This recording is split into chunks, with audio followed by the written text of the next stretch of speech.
تو سیدہ ہند سے ان کے شوہر نے فرمایا کہ کل تو آپ فرما رہی تھی ایسا اور ویسا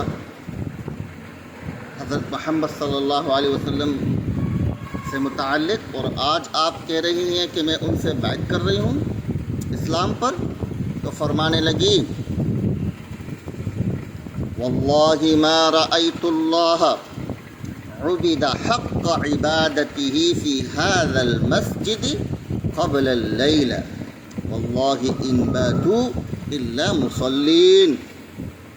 یہ عجیب لوگ ہیں کہ جب ہم سب سو رہے ہوتے ہیں تو یہ عبادت میں مصروف ہوتے ہیں۔ بہرحال آپ نے سیدنا عثمان رضی اللہ تعالی عنہ کے ساتھ ان کو آپ صلی اللہ علیہ وسلم کی خدمت میں پیش کیا، اور جب یہ حاضر ہوئی تو آپ صلی اللہ علیہ وسلم نے ان سے بیعت لی۔ تو اس سے پہلے آپ نے فرمایا کہ یا محمد، ایسی جیدار خاتون تھی، ایسی جیدار، اور جیسے حالت کفر میں ان کے اندر ایک سیدانہ جرت اور بہادری تھی، ویسے ہی ان کی وہ جرت و بہادری اسلام میں بھی اللہ کے رسول نے بھی قائم رکھی، اور وہ اس کے مناسب بھی تھی کہ ان کو یہ مرتبہ دیا جائے۔ کیا فرمائی سنیے، یا رسول اللہ، کل تک جو چہرہ مجھے سب سے زیادہ ناپسند تھا، آج اس کی قدر و منزلت میری نگاہ میں وہ ہے جو کسی کے لیے بھی نہیں، یعنی جو احترام میرے دل میں اللہ تعالیٰ نے آپ کے لیے اور اسلام کے لیے ڈالا ہے، وہ کسی کے لیے کبھی نہیں آیا۔ میں ہند ہوں، یعنی ابو سفیان کی زوجہ، کیونکہ پردے میں تھی، کیونکہ آپ صلی اللہ علیہ وسلم نے پردے کا حکم دے رکھا تھا ہر عورت کو، کفار تو اس وقت بھی پردہ کیا کرتی تھی، تو آپ نے نقاب اٹھا لیا ایسے کہ میرا ایمان خالص ہونا چاہیے، اور یہ جو حرکت ہے یعنی پردے کا اٹھانا، یہ اس بات کی جانب اشارہ دیتا ہے کہ آپ نے سیدنا حمزہ کا کلیجہ، مطلب غصے میں، حالت غضب میں انسان کچھ بھی کر لیتا ہے بھائی، ٹھیک ہے۔ اور ایک مثل مشہور ہے کہ سیدنا زبیر رضی اللہ تعالیٰ عنہ جب یوسف بن حجاج ملعون نے یہ بیت اللہ پر منجنیق کے ذریعے پتھر برسائے تھے سیدنا زبیر کو گرفتار یا انہیں شہید کرنے کے لیے، تو آپ کی والدہ کی طرف گئے اور ان سے مشورہ چاہا۔ فرمایا کہ اس کے ظلم و ستم بڑے مشہور تھے، یہ یوسف بن حجاج کے، اللہ تعالیٰ اس کو آخرت تک عذاب میں مبتلا رکھے۔ تو والدہ فرماتی ہیں کہ بیٹا، جب بکری کی روح قبض ہو جائے، بکری کی جب روح قبض ہو جائے تو پھر اس کی کھال کھینچنے سے اس کو تکلیف نہیں ہو، فکر مت کرو۔ اگر راہ خدا میں شہادت نصیب ہوئی تو یہ بدبخت جو چاہے کرتا پھرے۔ تو سیدنا حمزہ تو شہید ہو چکے، اب وہ ان کے جسم سے جو چاہے کرتا پھرے، جسم کے اندر صلاحیت ہی نہیں ہے کہ وہ تکلیف کو محسوس کرے۔ تکلیف محسوس کرنے کے لیے اللہ نے ایک لطیف اور کثیف مادہ انسان کے جسم میں داخل کیا ہے، جب وہی باقی نہیں رہا تو اب وہ کوئی چباتی رہے، کچھ بھی کرے، اس سے کیا ہوتا ہے؟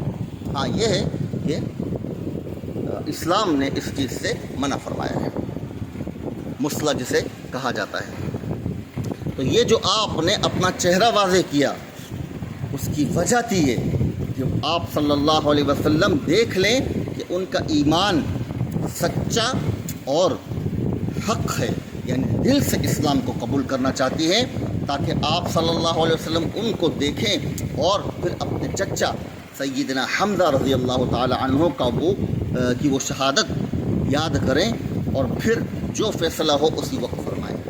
لیکن رحمت دو عالم صلی اللہ علیہ وسلم تو پھر ان سا کوئی ثانی تو نہ دنیا میں آیا، نہ پہلے آیا نہ آئندہ آئے گا. آپ نے معاف فرمایا اور ان کے اسلام کو قبول فرمایا. اسی لیے روایات میں آتا ہے حسن اسلامھا عند اہل السنت والجماعہ.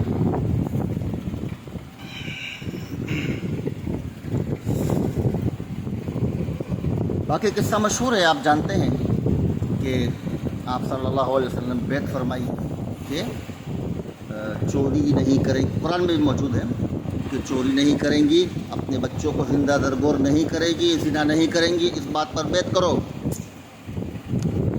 سیدہ ہند فرمانے لگیں کہ یا رسول اللہ، کیا کوئی عورت، شریف عورت چوری اور زنا بھی کر سکتی ہے؟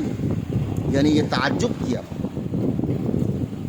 تو جو لوگ حالت کفر میں ایسی سعادت والی قائدانہ زندگی گزارتے ہوں اور اسلام لانے کے بعد انہیں مرتبہ حاصل نہ ہو، یہ سنت رسول بھی نہیں، سنت اللہ بھی نہیں.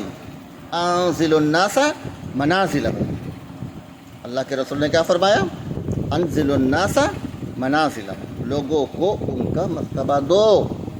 یعنی جس وقت مکہ کی چابی حضرت عثمان بن طلحہ ہے شاید یا کچھ اور ہے نام، بہرحال ان کے ہاتھ میں دی تو آپ نے کیا فرمایا تھا کہ تمہیں یاد ہے وہ دن کہ جب میں نے تم سے کہا تھا کہ یہ چابی میرے ہاتھ میں ہوگی اور میں جس کو چاہوں اس کی چابی دوں گا. لیکن آپ صلی اللہ علیہ وسلم نے وہ چابی کے مالک انہی کو برقرار رکھا. تو یہ تھی ہمارے محمد کی شان. کوئی ہے جو ان سب مثل بن کر تو دکھائے، ایکٹنگ تو کر کے دکھائے، خالی ویسا بننا تو بہت دور کی بات ہے میرے بھائی. ہاں، تو یہ جو صفات تھی ان کی قائدانہ، یہ اللہ کے رسول نے قائم رکھی، دائم رکھی تینوں کے اندر، یعنی باپ، بیٹا اور بیوی. سیدنا معاویہ بن سفیان اور آپ کی زوجہ محترمہ ہند.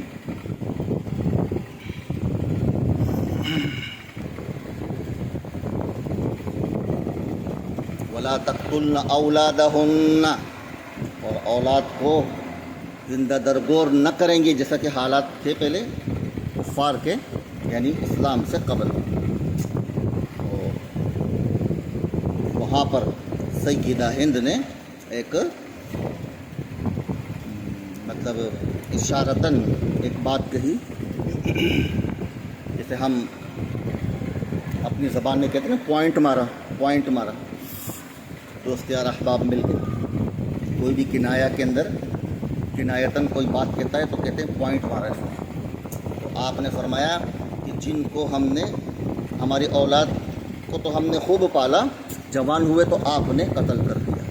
یعنی غزوات میں ان کو، ان کے کچھ بیٹے جو تھے ان کو جو ہے مار دیا گیا تھا حالت کفر میں. اس کی جانب اشارہ تھا.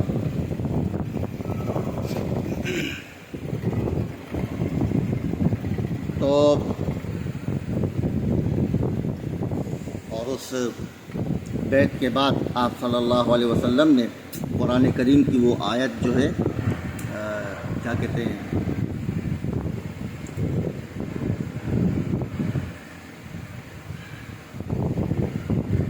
جو بیعت کے بارے میں نازل ہوئی تھی، ابھی ذہن سے نکل گئی، بہرحال مشہور ہے، وہ آیت تلاوت فرمائی. تو آپ نے فرمایا کہ میں آپ سے مصافحات یعنی ہاتھ کو ملانا چاہتی ہوں.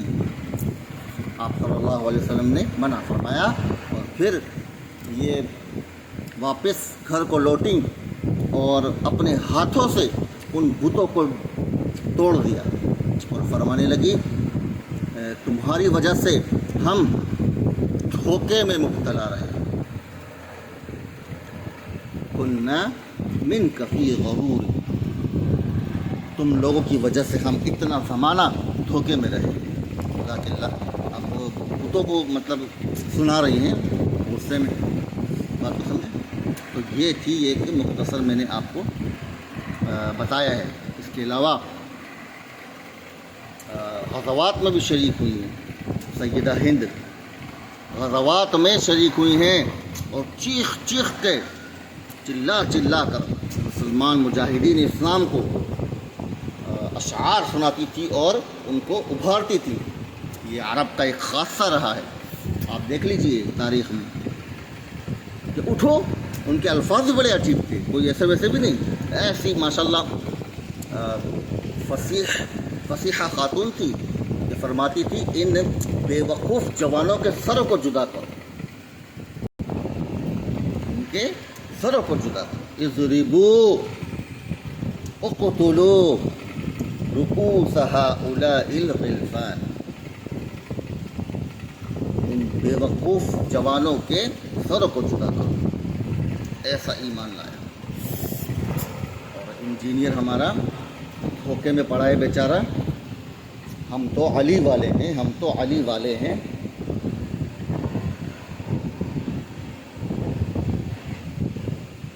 حالانکہ میں نے آپ سے کہا نا سیدنا علی رضی اللہ عنہ یہ بچے تھے، گھر کی مرغی دال برابر. یعنی آپ صلی اللہ علیہ وسلم سیدنا علی سے متعلق اتنے متفکر نہیں تھے جتنے متفکر آپ ان کے والد ابو طالب کے لیے متفکر رہے. مانتے ہیں اس بات کو یا نہیں؟ آخر تک ان کا اسلام معتبر نہ ہو سکا. سمجھے؟ ہاں، بغیر اسلام کے اس دنیا سے گئے ہیں، لیکن ہم ان کو عزت کی نگاہ سے دیکھتے ہیں. کیوں؟ کیونکہ انہوں نے آپ صلی اللہ علیہ وسلم کی پشت پناہی فرمائی ہر مشکل وقت کے اندر.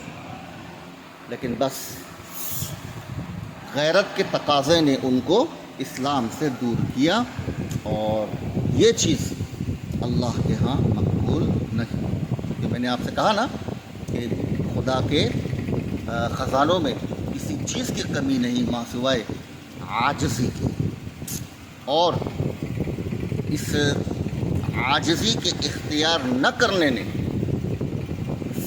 ناکام بنا دیا ابو طالب کو، ابو جہل کو، ابو لہب کو. ابو لہب جانتے ہیں نا کہ جو راستوں میں کھڑے ہو کر کہا کرتا تھا ان محمدن غوا، کہ یہ مجنون ہو گئے ہیں، ان پر کوئی جادو ہو گیا ہے، ان سے نہ ملنا. لَيُغْوِيَنَّكُمْ، یہ تم کو ضرور بھی ضرور کیا کر دے گا؟ تمہیں گمراہ کر دے گا. یعنی جو سحر زدہ ہے تو وہ دوسرے کو گمراہ کرتا ہے، کہ تمہیں بھی ویسا کر دے گا. ابو جہل یہ اوقاس کا جو میلے ہوتے تھے، بازار لگتے تھے، وہاں پر اس طرح چیخا کرتا تھا لعنت اللہ علیہ.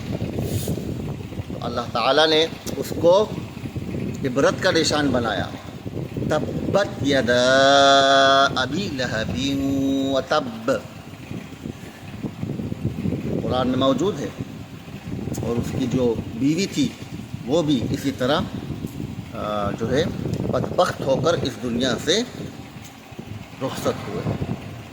اور رسول اللہ صلی اللہ علیہ وسلم کا نام، آپ کا لایا ہوا دین آج تک باقی ہے. اس کا وہ کھڑے ہو کر پکارنا چلانا ختم ہو گیا.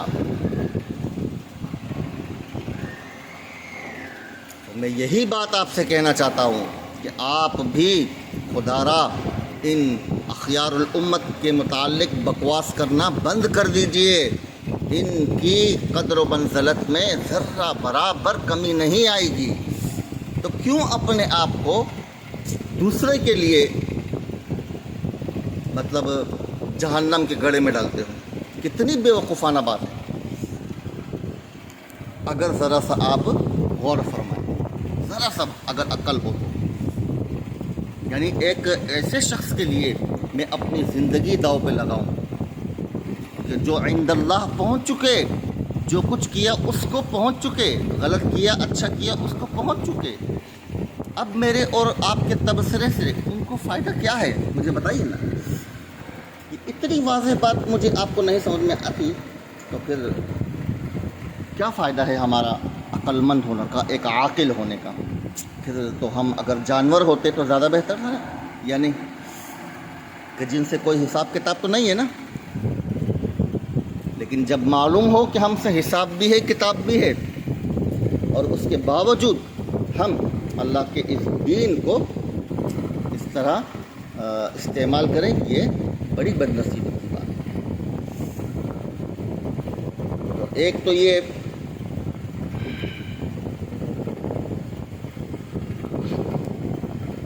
آدھے سر کا درد انجینئر ہے اور آدھے سر کا درد یہ غامدی ہے. ان دونوں سے پھر کہتا ہوں کہ خدارا اپنی مجالس کو پاکیزہ بنائیے اور اپنے جتنے بھی آپ کے فالتو اور بے بنیاد عقیدے ہیں اجماع امت کے خلاف، ان سے آپ توبہ طائب ہو جائیے.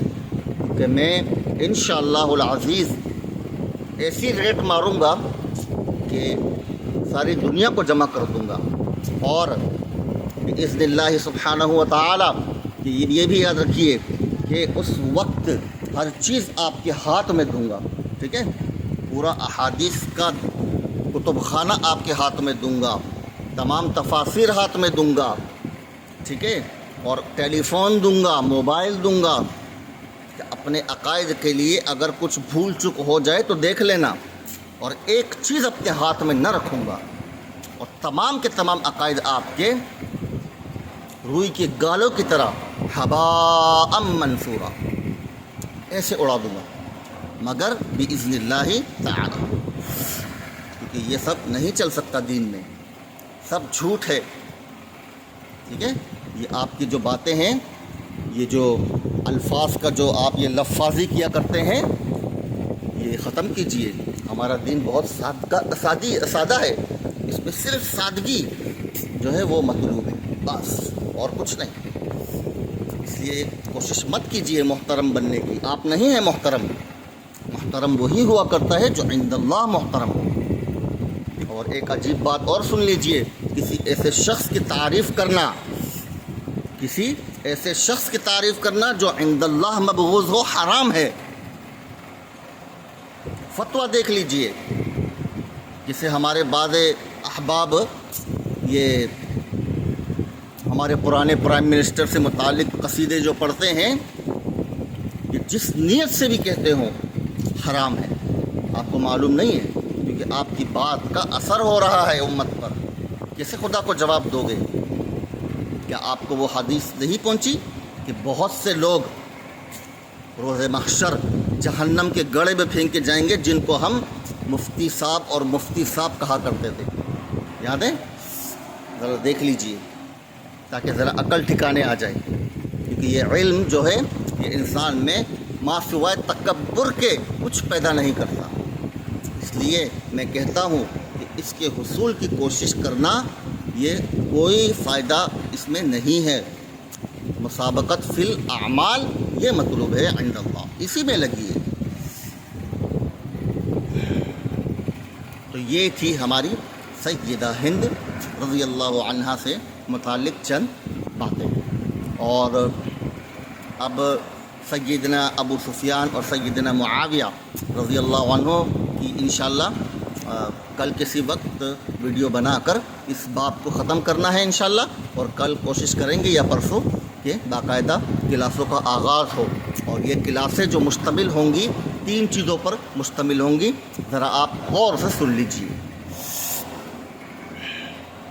ایک تو بگنر لیول ہوگا، ٹھیک ہے، جس میں ہم صرف و نحو پڑھیں گے، اور اس انداز سے میں انشاءاللہ آپ کو بتاؤں گا کہ آپ حیران ہو جائیں گے. ٹھیک ہے، یہ میرا آپ سے وعدہ رہا کہ یوں لگے گا جیسے آپ نے باقاعدہ اس کو شرف تلمبس کے ذریعے حاصل کیا ہو. یہ میرا آپ سے وعدہ ہے انشاءاللہ، کیونکہ ایسا ہیرا پھیری نہیں چلے گی دین میں. کہ خدا سب جانتا ہے کہ ہمارے ہیلے بہانے لوگوں کے سامنے تو چلیں گے لیکن خدا سے چھپ نہیں سکتے. تو اس اس میں انشاءاللہ صرف و نحو کا ایک باقاعدہ سبق ہوگا، اس کے بعد ایک فائدہ علمیہ انشاءاللہ ہوگا، وہ فائدہ علمیہ متعلق ہوگا کسی بھی آیت یا حدیث سے، اور تیسرے نمبر پر ایک رد پیش کیا جائے گا ان ویڈیوز سے متعلق جو غامدی صاحب کی اور مرزا صاحب کی ہیں، تاکہ لوگ اپنی اپنی جوتیاں نکالنا شروع کر دیں، اور آپ کے سامنے عربی عبارت اور عربی قواعد کی روشنی میں ان باتوں کو واضح کروں گا، اور جو آج تک کہا گیا کسی بھی جماعت کے منہ سے، روافض وغیرہ جو بھی، کہ جن سے یعنی عبارات کو جن کو عبارات نے ایک مطلب مشکوک یا شبہ میں ڈال رکھا ہے، اس کا حل میں آپ کو انشاءاللہ سامنے پیش کروں گا، اور آپ کو اس بات کا مکمل حق ہوگا کہ آپ اس کی تحقیق کریں اور پھر مجھے بتائیں کہ میں نے سچ کہا یا جھوٹ، ٹھیک ہے؟ اگر میں نے سچ کہا تو پھر ساری دنیا کے سامنے ان کو بے عزت کیجیے اور ان کو کہیں کہ جواب دیجیے، اگر آپ کے پاس جواب ہے تو۔ اب مجھے بتائیں اس سے بڑھ کر اور کیا میں بولوں؟ تو انشاءاللہ ایک دو تین روز ہیں، میں چاہوں گا کہ یہ حضرات استخارہ کر لیں ابھی سے اچھی طریقے سے، اور یہ لفظ جو شاہ ہے، شاہ، ٹھیک ہے نا، ان لوگوں نے ان ناموں اور ان اصطلاحات کے ذریعے بہت بیوقوف بنایا ہے اس قوم کو، سمجھے؟ بہت بیوقوف بنایا ہے، کوئی سیدنا علی کے نام سے اور کبھی سیدنا رسول اللہ صلی اللہ علیہ وسلم کے ناموں سے۔ ہاں، سیدنا علی کے نام سے کنہوں نے بنایا وہ بھی آپ جانتے ہیں، اور رسول اللہ صلی اللہ علیہ وسلم کے نام سے بھی کس نے بنایا یہ بھی آپ خوب جانتے ہیں۔ اس کا کوئی تصور 150-200 سال سے پہلے نہیں ملتا، نہ جانے یہ کس نے یہ بلا پیش کی ہے، سید سید سید، سمجھے؟ یہ ختم کیجئے، کوئی سادات نہیں ہوتا، کچھ نہیں ہوتا، یہ فالتو کی باتیں ہیں۔ آپ صلی اللہ علیہ وسلم کا حجۃ الوداع پڑھ لیجئے کہ میں اپنے پیروں تلے روندتا ہوں تمام انصاب کو، اور نص موجود ہے ان اکرمکم عند اللہ اتقاکم۔ ہم قرآن کی نص کے مقابلے میں ان لوگوں کو محترم کہتے ہیں، کتنی غلط بات ہے۔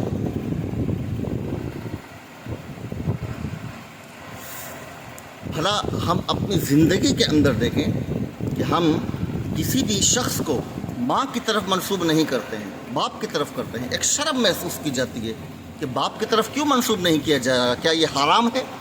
کیا اس کے باپ کا کچھ معلوم نہیں ہے؟ جب باپ کی طرف نسبت کی جاتی ہے نسب میں، خاندان میں، تو پھر سادات کیسے بن گئے تم بھائی؟ کون سے سادات بن گئے؟ رسول اللہ صلی اللہ علیہ وسلم ما کان محمد ابا احد من رجالکم، والدین میں کسی کے باپ نہیں ہیں، تو پھر یہ سادات کا تصور کس نے پیدا کر دیا؟ بے وقوف بناتے ہیں، جاہل قسم کے لوگ ہیں، اور ان پر ایسے ہی جہلا جو ہے وہ غالب رہتے ہیں، ان کی عقلوں پر ہنس ہنس کے اور احترام سے جھک جھک کر ان سے مل رہے ہیں۔ ارے خدا کے بندے، سعادت القوم فی السفر خادمہم، سادات کا مطلب سادات ہی کی زبان سے سنیے اگر آپ کو سننا ہے تو۔ اگر کسی کو شوق ہے سادات بننے کا تو پھر وہ خادموں کی طرح زندگی گزار کے دکھائے۔ آپ صلی اللہ علیہ وسلم کی زندگی کو دیکھ لیجئے، ٹھیک ہے؟ آپ نے کس طرح زندگی کو گزارا ہے۔ سادات وہ ہیں کہ جو ہر وقت امت کے غم میں لگے رہیں، ان کی آگے پیچھے گھومتے رہیں، اس دین کی خدمت میں ملوث رہیں، وہ ہوتے ہیں سادات۔ یہ ہے سادات کا تصور، سادات نہیں، سادات کا تصور یہ ہے۔ ہاں، رسول اللہ صلی اللہ علیہ وسلم کی ذات اقدس کو دیکھیے، سیدنا علی کی ذات اقدس کو دیکھیے، حضرت عثمان بن عفان رضی اللہ عنہ امیر المؤمنین ہیں، ان کے گھر پر چوکیداری کے لیے سیدنا علی نے حسن اور حسین کو کھڑا کر رکھا ہے، دیکھیے ہے یا نہیں ایسا؟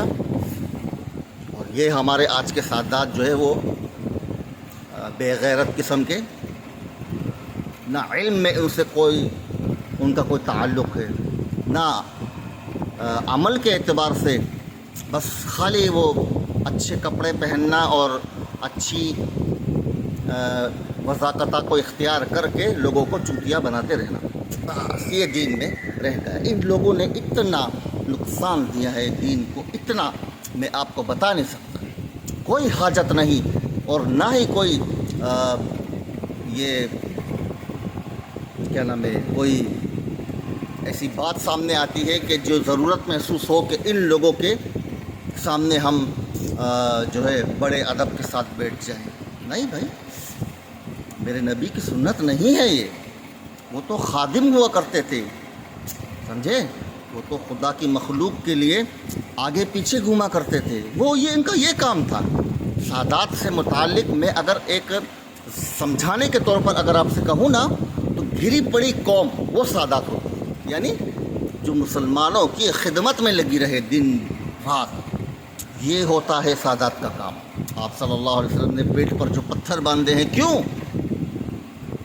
سورۃ الضحیٰ پڑھیے،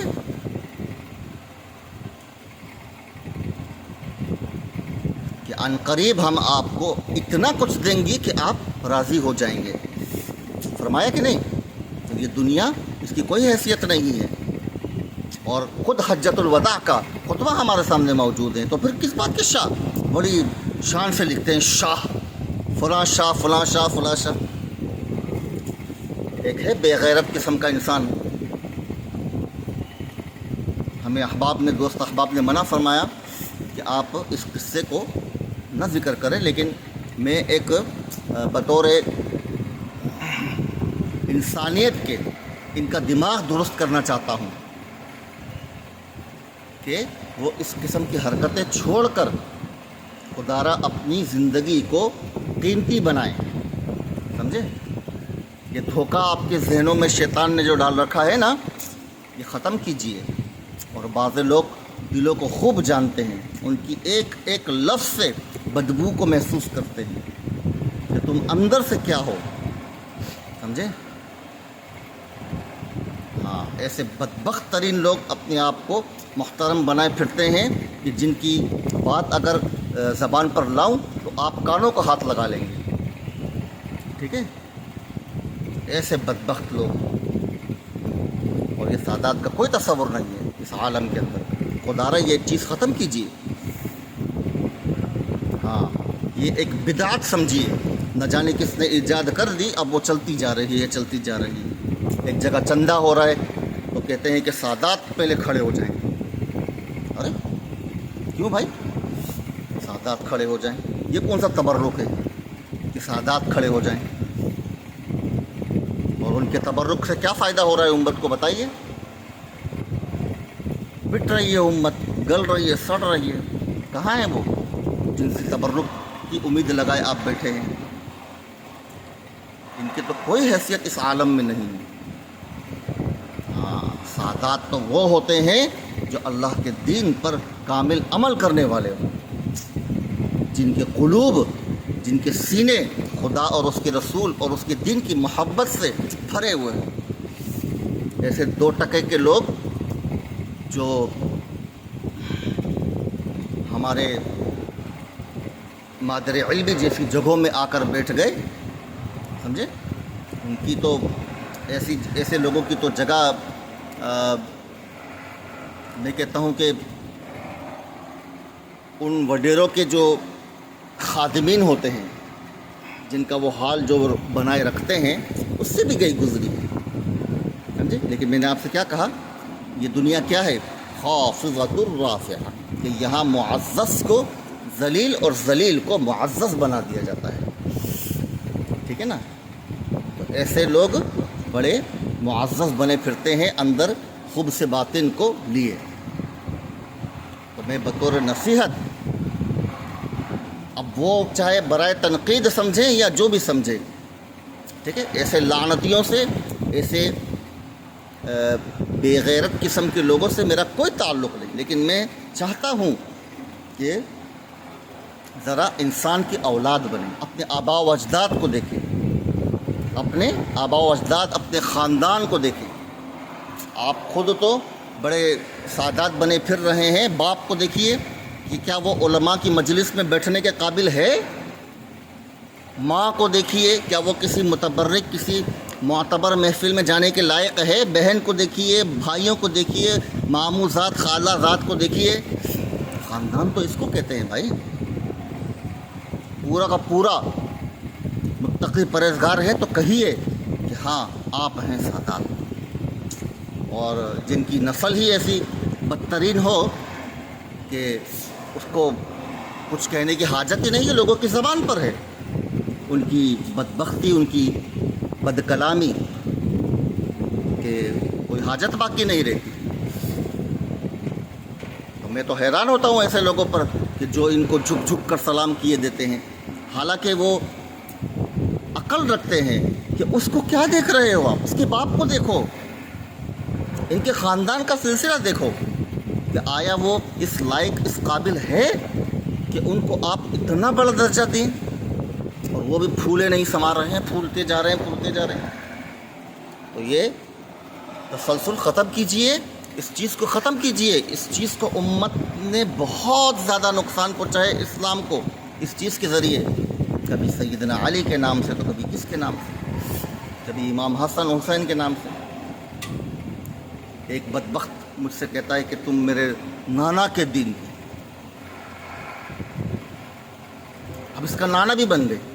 رسول خدا صلی اللہ علیہ وسلم کو اپنا نانا کہہ کر مجھے جتلا رہا ہے، اور حالت اس کی یہ ہے کہ ایک پھونک ماری جائے تو نام و نشان باقی نہ رہے۔ آپ کے نانا کا دین کیا مطلب ہے بھائی؟ خدا کا دین ہے۔ اللہ کے رسول صلی اللہ علیہ وسلم رات رات اس رب کے سامنے سجدہ ریز ہیں کہ جن کو فرما دیا گیا کہ غفر لک ما تقدم من ذنبک وما تأخر، کہ آپ کے اگلے پچھلے سب گناہ معاف ہو، اور وہ ذات سجدے میں پڑی ہوئی ہے رات رات بھر، اور خالی وہ نہیں، پورا ایک سلسلہ ہے۔ اور یہاں حال دیکھو، نہ ان کے اندر کوئی ایسا شرف ہے کہ جو معتد بھی ہو، کہ جسے شمار میں لایا جا سکے، نہ ان کے خاندان میں کوئی ایسا ہے، اور ہم سے کہہ رہے ہیں کہ ہمارے نانا کا دین۔ شرم آنی چاہیے، شرم۔ کوئی فرق نہیں باقی رہتا ان لوگوں میں اور روافظ میں، وہ بھی تو یہی کہتے ہیں۔ بہرحال انشاءاللہ پھر جلد دوسری ویڈیو میں باقی سیدنا معاویہ اور ابو سفیان سے متعلق بات ہوگی۔ وآخر دعوانا الحمدللہ رب العالمین۔